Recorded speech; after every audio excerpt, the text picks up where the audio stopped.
இன்னொரு சந்தேகம் சொன்னா அறிவிக்கிற சாட்சி சொல்றவங்களுக்கு தகுதிகள் சரி பெரிய நோக்கு போல இவர் வந்து சரியா சொல்லுங்க ஏற்றுக்கொள்ளக்கூடாது அப்படியெல்லாம் சர்ச்சை வந்து போச்சு.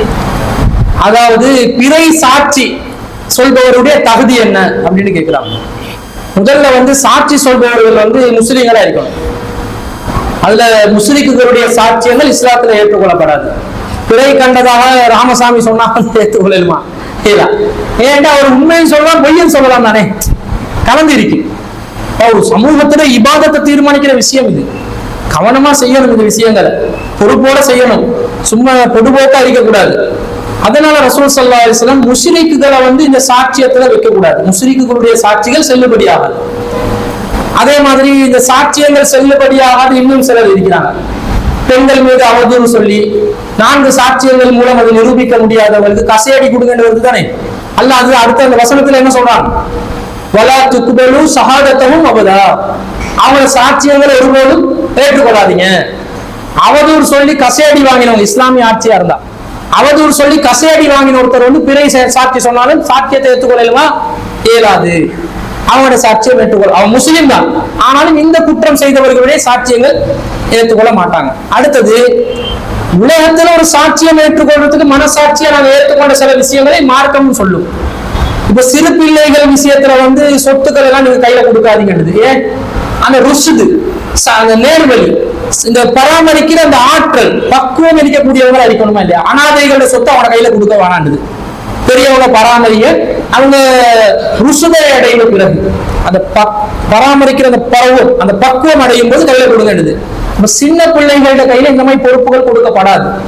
சின்ன பிள்ளையோடு பார்த்து பிறையண்டுது, அதுக்கு பொறையன்றது பெரியவங்களுக்கே என்னன்னு தெரியல எது பொறையண்டு. ஒரு சின்ன பையன் வந்து பார்த்து சொன்னா ஏற்றுக்கொள்ளலாமா? அப்ப சிறுவர்களுடைய சாட்சி என்ன செய்ய மாட்டாங்க. அதாவது சிறுவர்ன்றது வயசல்ல இல்ல, அந்த பக்குவம், இவருக்கு இதை சொன்னா இவரு கம்ப்ளீட்டா சொல்லுவாரு, சரியா புரிஞ்சு சொல்லுவாரு என்றத தகுதி அடையணும். அடுத்தது, பிறை பார்க்கிறவங்க கண்ணு விலகணும். பொட்ட கேஸ் வந்து குறைய பார்க்குது, அது குறைய பார்த்துச்சா அந்த உள்ளுக்கு கண்ணு மூடும் போது ஒரு வெள்ள விலகுமே, அதே பார்த்து குறைஞ்சான்னு ஒரு விலகுதா? அதனால இயல்பா தீரும். கண்ணு விலகாதான் பிறைய பார்த்தாங்கன்னா கண்ணுன்னா 2 கண்ணும் அவுட் ஆனது இல்ல, பார்வையாக தெளிவில்லை. சிலவனுக்கு கிட்ட விலகாது, சிலவனுக்கு தூரம் விலகாது, சிலவனுக்கு கலர் விலகாது, சிலவனுக்கு ஒரு விதத்துல பார்வை கோளாறாகும். பார்வை தெளிவா இருக்கணும். இப்ப கண்ணாடி போட்டோம் பிற பார்க்கலான்னு கேட்பாங்க. கண்ணாடி போட்டோம் எனக்கு விலங்குனா பாரு, அதுக்காக டெலஸ்கோப் வச்செல்லாம் பார்க்க தேவையில்லை. இந்த எங்களோட இயல்பான உபகரணங்கள் இருக்குது, ரீடிங்குக்காக நாங்க போடுவோம். ஒன்றுமே விளங்காதவருக்கு கண்ணாடி போட்டும் விளங்குமா? விளங்காது. அப்ப இந்த துணையாக வரக்கூடிய ஒரு சாதனமா இருக்கும். ஆனா டெலஸ்கோப்பை பொறுத்த அளவுல அது நேரடியாக வானத்துக்கிட்டே கொண்டு போயிட்டு காட்டுமா. அப்படி தேடி போறதா இருந்தா எதுக்கு புற பாக்குறது? சேட்டலைட் இருந்தா டெய்லி எப்ப புற வருது எப்ப புற போகுதுன்னு சரியா துல்லியமா அறிவிச்சிருவான். இது வந்து கண்ணால பார்க்க வேண்டிய ஒரு இபாதத்ன்றதுனால கண்ணால் பார்க்கக்கூடியதற்கு ஒரு துணை சாதனமாக ஒரு கண்ணாடி போடுறதெல்லாம் குத்தம் கிடையாது. ஆனா பார்வை தெளிவானதாக இருக்கணும். பைத்தியம் புற பாக்குது, ஏற்றுக்கொள்வீங்களா? பைத்தியம் எதை சொன்னாலும் சாட்சியமா ஏற்றுக்கொள்ள மாட்டாங்க. அப்ப சாட்சியத்துக்கு மனசாட்சி ரீதியாக நாங்க சில அளவுகோலை வச்சுக்கிறோம். அவன் புறன்னு சொல்லி ஃபுட்பால பார்த்தா ஒரு வாழைப்பழத்தை பார்த்து போராண்டுவான், வாழைப்பழம் புறமாய் விளங்குதுன்னு சொல்லி. யாராவது இப்படி வாழைப்பழம் பண்ண வச்சு இப்படி பார்த்து கொண்டீங்க, இவன் தூரத்துல இருந்து கண்டு போராண்டான்டா. பைத்தியங்கள் அவனுக்கு விளங்காது. பொருட்களை துல்லியமாக அறியக்கூடிய ஆற்றல் இல்லாதவர்கள் இவங்க பார்த்தாலும் ஏற்றுக்கொள்ளக்கூடாது. அடுத்தது, விஞ்ஞான ரீதியாக இன்றைக்கு பிறை பார்ப்பதற்கு சாத்தியமே இல்லாம இருக்கு. சாத்தியமே இல்லை. ஏன்டா பிறை பிறந்திருந்தா இருந்தா பிறந்து ஒரு மாசத்துல தலை பிறை பிறந்து குறைந்தது 14 மணித்தியாலங்களோட அந்த புறக்கி வயசாகணும். சயின்ஸ் குறைஞ்சது எத்தனை மணித்தியாலம் வயசாகணும்?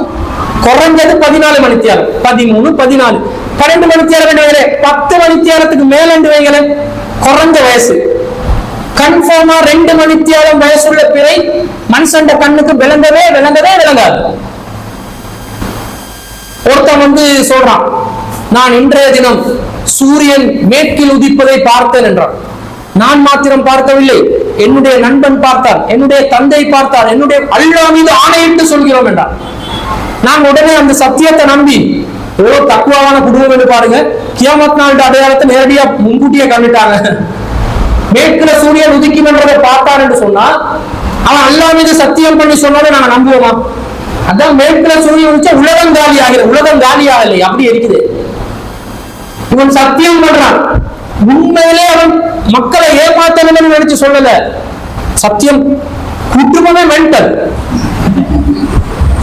மென்டல் என்ன தலையை பிச்சு கொண்டு போற மென்டல் இல்ல, ஏதோ ஒரு டிப்ரெஷன் இருக்குது குடும்பத்துக்கு. அதை எனக்கு வெளியே விளங்காது. அப்ப ஒரு குடும்பமே சேர்ந்து பிறைய வந்து நாங்க சூரியனை மேற்குல உதிக்கிறத பார்த்தோம்னா நாங்க நம்ப மாட்டோம். அதுக்கு என்ன காரணம்? விஞ்ஞான ரீதியா அதுக்கு வாய்ப்பு இல்லை. அவங்க அல்லாஹ் மீது சத்தியம் என்றாலே நம்ப மாட்டோம். இன்னும் சொல்ல போனா ஒருத்தர் சொல்றாரு, நான் பிறைய வந்து இரவு 8 மணிக்கு பார்த்தேன் அப்படின்றாரு. அல்லாஹ் மீது ஆணையாக பார்த்தோம், நான் பார்த்தேன், என் குடும்பமும் பார்த்துச்சு. பிறை எப்ப தென்படும் என்று சொன்னா பிறை ஒரு 10 மணி தேலம் பழசா இருக்கணும், வயசா இருக்கணும். அதே நேரத்துல பிறை சூரியன் மறைஞ்சதுக்கு பிறகுதான் மறைய வேண்டும். அதே மாதிரி அந்த சூரியன் மறைஞ்சதுக்கு ஒரு 20 நிமிஷத்துக்கு போல பிறகுதான் பிறை மறையவும் வேண்டும். சூரியன் மறையறதுக்கு முன்னாடியே புற மறைஞ்சா சூரியன் வெளிச்சம் இருக்கிறதுனால புறங்களுக்கு வானத்துல விலகுமா? சூரியன் மறைவதற்கு முன்னாடியே பிற மறந்துருச்சு. சூரியன் இருக்கும் போது புற வந்து வானத்துல இருந்தாலும் அது சின்ன மெல்லிசான ஒரு பிறை என்றதுனால, தலைப்பிறை மெல்லிசு தானே, சூரிய கதிர்கள் வானத்துல இருக்கிறதுனால புற விளங்காது வானத்துல. அப்ப மறைஞ்சதுக்கு முன்னாடி, சூரியன் மறைகிறதுக்கு முன்னாடி புற மறைஞ்சிருந்தால் சூரியன் வானத்துல இருந்ததுனால அந்த தலைப்பிற வானத்துல இருந்தாலும் புறங்களுக்கு என்ன செஞ்சிக்காது, சூரியன் வெளிச்சத்தால விளங்கிக்காது. அப்ப சூரியன் மறைஞ்ச பிறகுதான் பிறை மறையவும் வேணும். சூரியன் மறைஞ்ச உடனே மறைஞ்சா, சூரியன் மறைகிறது 6:20க்கு, புற வந்து 6:20.2 செகண்ட்ல மறையுது வைங்களே. அப்படி எல்லாம் நடக்கும். ஒவ்வொரு டான்ஸ்ல ஒவ்வொரு விதமா நடக்கும். சூரியன் மறைஞ்ச ஒரு 2 செகண்ட்ல புற மறையுது. சூரியன் மறைஞ்சு 2 செகண்ட் வானத்துல பிற இருந்துச்சு, ஆனா எனக்கு விளங்குறதுக்குள்ள அந்த கேப் போயிட்டுருச்சு. அப்ப சூரியன் மறைஞ்ச பிறகு பிறை மறையவும் வேண்டும். சூரியன் மறைந்து குறைந்தபட்சம் 20 நிமிடங்களுக்கு பிறகு பிறை மறைய வேண்டும். அந்த 20 நிமிஷம் போல வானத்தில் அந்த பிறை இருந்தால்தான் சுத்தி வளர்ச்சி அங்கால இங்கால பார்க்கும்போது பிற விளங்கும், இல்லாட்டி விளங்காது. ஒவ்வொரு டைமென்ஷன்ல ஒவ்வொரு விதமா இருக்குமே. அவ புறட வயசு குறைந்தது 10 மணித்தியாலத்துக்கு மேல இருந்து அது சூரியன் மறைந்த பிறகு மறைந்து, சூரியன் மறைந்த பிறகு குறைந்தபட்சம் ஒரு 20 நிமிஷத்துக்கு கப்புக்குள்ளையாவது அந்த புற மறைஞ்சிருந்தா தான் புற விளங்கும். சூரியன் மறைஞ்சி 1 ஹவருக்கு புற பிறை கண்டன்னு சொன்னா கன்ஃபார்மா புற அவ்வளவு நேரம் என்ன செய்யாது, வானத்தில் இருக்காது. அப்புறம் அல்லாஹ் மீது ஆணையிட்டு சொன்னாலும் பொய் சொல்றாருன்னு அர்த்தம். பொய்யண்டா திட்டமிட்டும் பொய் சொல்லுவாங்க, திட்டமிடாமல் அவங்கள நினைச்சு போறேன்னு வேற வேற என்னமோ கண்டு சொல்லுவாங்க. வானத்துல சும்மா ஒரு கோடு, ஒரு ஜெட் வந்து போயிட்டு இருக்கும், அது ஒரு இடத்துல வானத்து மேகத்தை கிழிச்சிக்கும். ஒருத்தன் பார்த்து தலைப்புறையே பாத்திக்க மாட்டான், ஜெட்டு வானத்துல போனது ஒரு லைன் கிளிப்பட்டு போனதை பார்த்து அம்மா போறேன் எல்லாரும் ஆமா புறைய கண்டோம். எத்தனை மணிக்கு கண்டீங்க? 9:30 மணிக்கு போல கண்டோம். போறேன் 9ஆம் மணிக்கு எல்லாம் வானத்துல புறையாவது எடுக்க மாட்டாங்க. அப்ப முஸ்லிமா இருந்தாலும் இவ்வளவு தகுதிகளை பார்த்துட்டு தான் பிறையை ஏற்றுக்கொள்வோம்.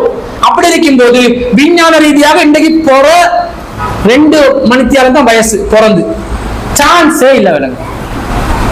கண்ணை கொண்டு வந்து எவ்வளவு குண்டாக்கி பார்த்தாலும் விளங்காது. அப்ப ஒருத்தன் புற கண்டதா சொல்றான், அல்லாஹ் மீது ஆணை கிண்ணியாவில் பிறை பார்த்தோம்.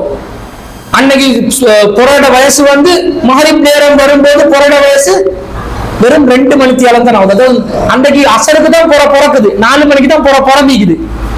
சூரியன் மறையும் போது 6 மணி, 2 மணித்தியாலம் தான் ஆகுது. 2.5 மணித்தியாலம் 2 மணித்தியாலத்துக்கெல்லாம் கன்ஃபார்மா அந்த தலைப்புற விளங்காது. இவ்வளவு விஷயங்களை வச்சுதான் தலைப்புறையை தீர்மானிக்கணும். சும்மா சொன்னதுக்கெல்லாம் தகவல் எடுத்துக்கொண்டு போறதில்லை. ஏன்னா ஒரு சமூகத்துல இபாதத்து, அந்த இபாதத்துக்கு ஜவாபு சொல்லணும், பொறுப்புல இருந்து அதை செய்யணும். கண்டவங்களும் புறப்பாத்து அறிவிக்க வேண்டாம் என்று சொல்றதுக்கு இதுவும் ஒரு காரணம் தான். ஆனா அந்த பொறுப்பெடுத்தவங்க அறிவிக்காம எப்ப பார்த்தாலும் குறைய மறைக்கிறே வேலை, எப்ப குறைய கண்டாலும் மறைக்கிறது வேலை. அப்ப சாட்சியங்களை நாங்க கேட்கும் போது கேள்வி கேட்கணும். நீங்க கண்டீங்கன்னு சொல்றீங்களே, எத்தனை மணிக்கு பாத்தீங்க? ஒருத்தன் சொல்றான் வந்து பிறைய பார்க்கணும் மேற்குல, அதான் கோல் பேஸ் சைடுக்கு ஓடுற புற பார்க்க, கிழக்குல நான் அவனுக்கு தெரியா, அவன் புற பார்க்கறது கிழக்குல தான் ஒதுக்கி மேல நினைச்சு கிழக்குல பார்த்து கொண்டிருக்கிறான்னு வைங்க. கிழக்குல பார்த்து புறைய எங்க புறைய பார்த்தீங்கன்னு, மேற்குலையா கிழக்குல? நான் கிழக்கில் பார்த்தேன். கிழக்கில் இருந்து கொண்டு மேற்கில பார்க்கணும். கிழக்கு மாகாணத்தில் இருக்கிற பிரச்சனை இல்ல, எந்த மாகாணத்தில் இருந்தாலும் மேற்கில பார்த்திக்கணும். அவர் கிழக்கு திசையில பார்த்துட்டா சொல்றாரு. கிழக்கு திசையில புற வேணுமா? பர்பி அடிக்காம வைங்கவா போன இங்க நாங்களே டென்ஷன்ல இருக்கிறோம். புற விலகிச்சா இல்லையாட்டு இவர் கிழக்குல இருந்தாராம், கிழக்கு திசையில பார்த்தாராம், பெருசா புற விலகித்தான். புரிய புறையோண்ட கண்ணு ரெண்டுவார். அப்படி அந்த புறைய எடுத்து உங்க தலையில வச்சுக்கோங்கன்னா சரி. வீட்டுல அல்மாரில சைனா காப்பேட்டு அதுல வச்சிட வேண்டாம் சரி. நிறைய பொய் விடுவாங்க, குழப்பவாதிகள் இருக்கிறாங்க. இதெல்லாம் கவனத்துல கொண்டு பிறை விஷயத்தை தீர்மானிக்கணுமே தவிர, பிறை கண்டதாக சொன்ன உடனே சாட்சியங்கள் என்ன செய்யலாது. சாட்சியம் உண்மையாயிக்கணும். சாட்சியத்தை ஏற்றுக்கொள்ளணும்ன்றது உண்மை, சாட்சியம் உண்மையாயிக்கணுமே என்றதையும் பார்த்துதான் பிறை விஷயத்தை என்ன செய்வோம், தீர்மானிப்போம். நாங்க வந்து இப்ப புறப்பாக்குற நாங்களதான் நமக்கு கோல் அடிப்பாங்க. அடிப்பான் முடிவில் அதெல்லாம் வெரிஃபை பண்ணி கண்ட ஆக்களை சொல்லி கேள்விகளை கேட்டு அந்த சாட்சியங்கள் நம்பர்கள் எடுத்து எல்லாத்தையும் செஞ்சுதான் என்ன செய்யணும், பிறைய அறிவிக்கணும். எனவே இது பொறுப்பு வாய்ந்த ஒரு குழுவா இருந்து செய்வதுதான் தகுதியானது. இப்ப நம்ம ஜமாத்துல நாங்க ஜமியத்துல் உலமாவோட ஆரம்பத்துல பேசி தௌஹீத் ஜமாத்துல ஒரு பிறை குழு உருவாக்கி செயல்பட்டு கொண்டு வந்தோம். ஆரம்ப அமைப்புல SLTஜல நாங்க செயல்படும் போது அந்த நேரத்தில் அவங்களோட ஒரு ஒப்பந்தம் எல்லாம் செஞ்சு, அவங்களுக்கு அந்த ஒப்பந்தம் ஞாபகத்தில் இருக்குதோ இல்லையோ நமக்கு தெரியாது, ஒப்பந்தம் எல்லாம் செஞ்சு கொண்டோம். ஏன்னா ஜமியத்துல் உலமா பிறை அறிவிக்கிறதுல ரொம்ப பொதுபோக்கா அந்த கவனம் போதாது. என்னதான் இருந்தாலும் பெரிய பள்ளிவாசல அந்த கவனம் போதாது. அது உண்மையான நிலை. அவங்க பொறுப்பா செய்யறாங்கன்னு அவங்க நினைக்கலாம். சில விஷயங்கள்ல அவங்க சந்திச்சிருக்கிறாங்க மக்கள் அதிருப்திகளை. அதனால நாங்களும் எங்களோட மக்கள் ஏகத்துவ மக்கள் பொதுவாக அவங்களை அங்கீகரிக்காததுனால நாங்களும் பார்க்கணும் என்று முடிவெடுத்து இந்த விஷயங்களை அவங்களுக்கே சொல்லி பிறை விஷயங்கள்லாம் நாங்களும் குழுக்களை வச்சு பார்த்தோம்.